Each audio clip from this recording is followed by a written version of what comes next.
Hey guys, so it is about 6 o'clock on Thursday night and I thought I would pick up where I left off on the questions. Yeah, so let's go.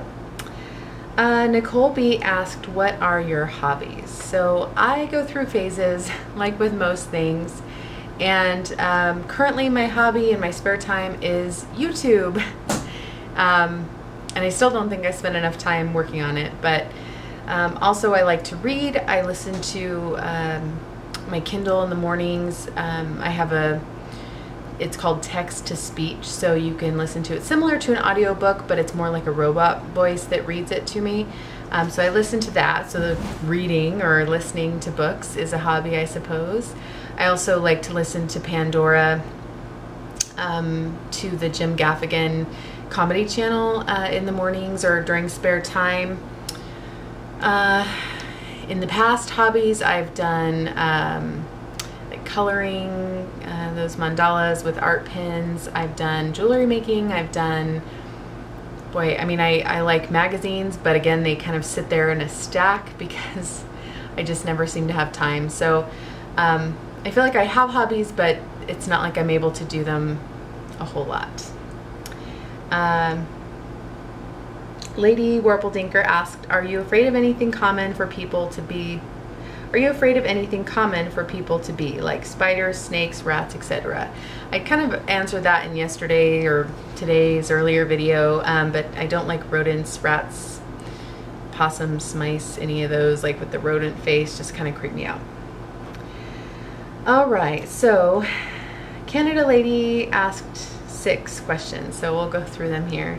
Did you have open gastric bypass or the other way? How have your incisions healed up? Do you have any pain?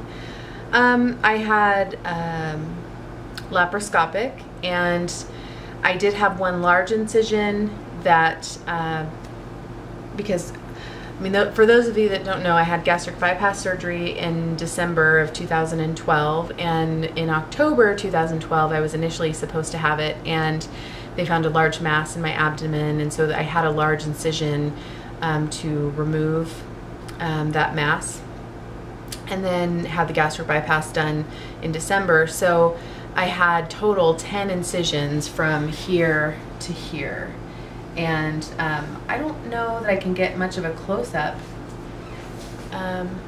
There is the big scar. I'll go ahead and enter a picture here of what the incision looked like initially. Now also my skin has shrunk quite a lot too, so this incision is quite a lot smaller, or the scar is quite a lot smaller.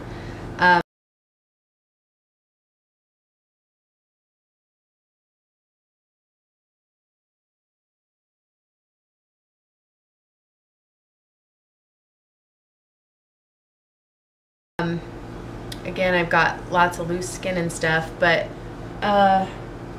like this right here, I don't know that you can even see it, is a laparoscopic scar. I mean, they're really tiny, like the size of my fingernail.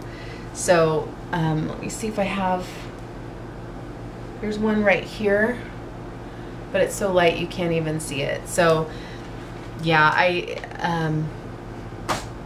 they're just barely able to notice them. So number 2, did the surgery change your taste in food? Are there things you can't eat now but you used to like? I definitely think my tastes have changed. I don't think I can equate it to the surgery. I think I can equate it to eating different foods, because even after the surgery I was still trying to eat the same foods, just smaller portions, and it wasn't working. Going back to my older videos, 2010, 2011, I ate very differently. I ate fast food 3 times a day at least, sometimes with Starbucks in between. So over time, and if you guys look back, you can see that as I started adding more fruits and vegetables, more protein, and I think over time my taste just changed, because when I first started out, fruit tasted so sour to me, and now it tastes really sweet, and I enjoy eating it. So number 3, are there things that you just can't eat now that you used to like? I don't know that I've really tried anything specifically that I can put my name, like my finger on. I may come back to that one. I'm not quite sure. I mean, I have things I choose not to eat, but I don't know that I've had anything that I try it now and I'm like, ooh, it's so different. Yeah, I might come back to that. Number 3, are there some foods you absolutely never eat, either because they disgust you now or because you have a reaction like throwing up?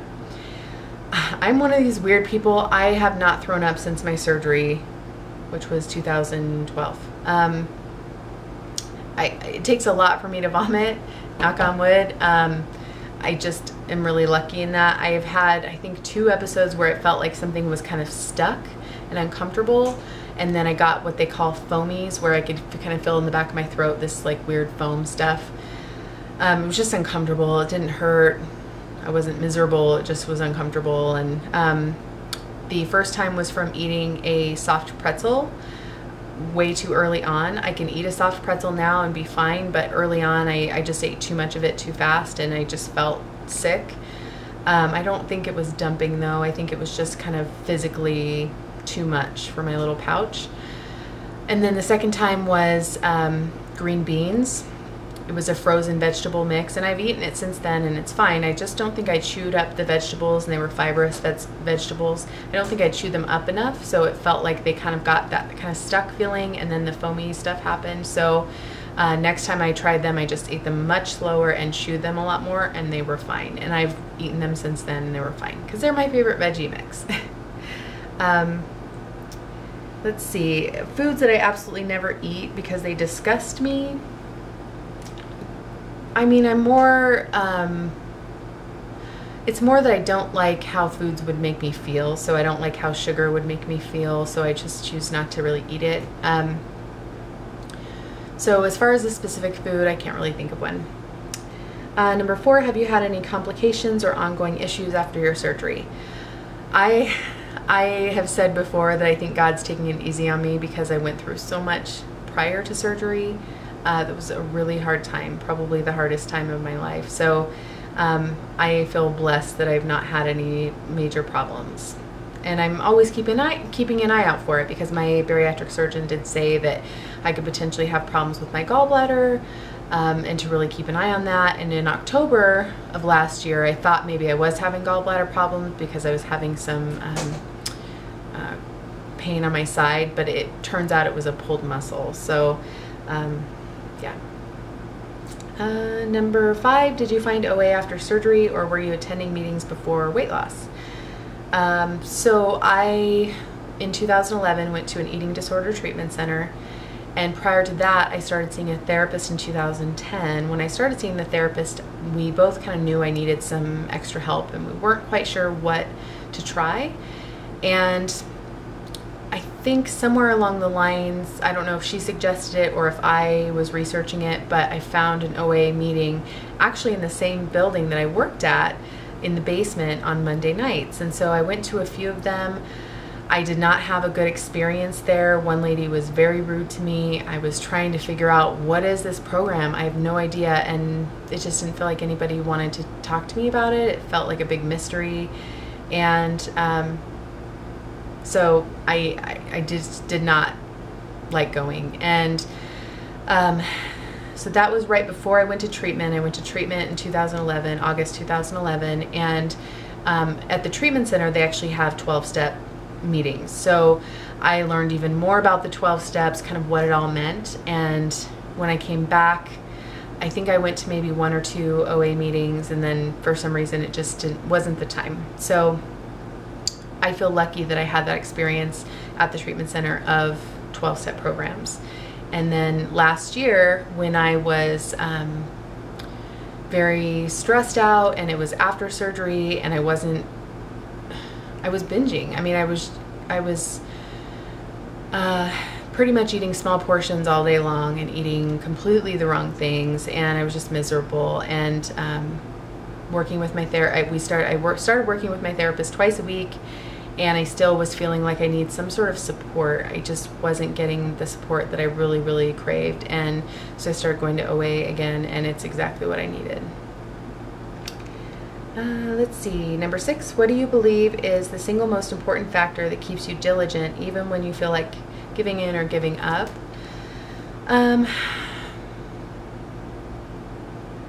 I guess maybe giving up is not an option. I mean, I recognize I'm gonna have bad days or bad weeks, maybe even bad months, but life is gonna go on. And I don't know what would constitute giving up. I mean, I'm still gonna get up in the morning, I'm still gonna take a shower, I'm still gonna go to work, still gonna eat breakfast. And so that might be what it is I make a choice to face recovery that day. If I decide to blow off work and go on a bender and go park at a bakery for 3 hours, that would be a little concerning, but I can't imagine that I wouldn't be able to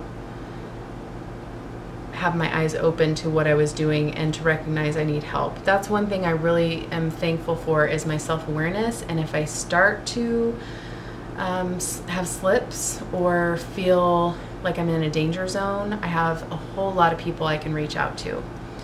And I do.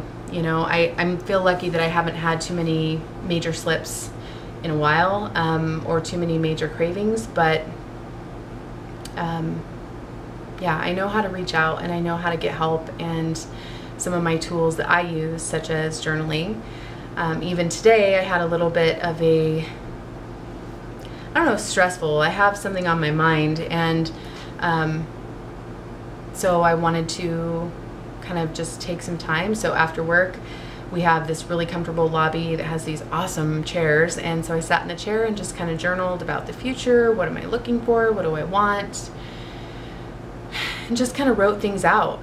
And honestly, like, before I did that, I was considering maybe I should go out to eat tonight.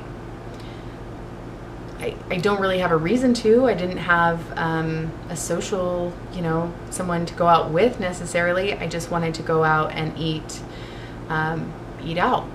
So, but that doesn't mean have a binge or eat something that's not necessarily a green or yellow food for me. You know, it wasn't that I was wanting to go someplace dangerous.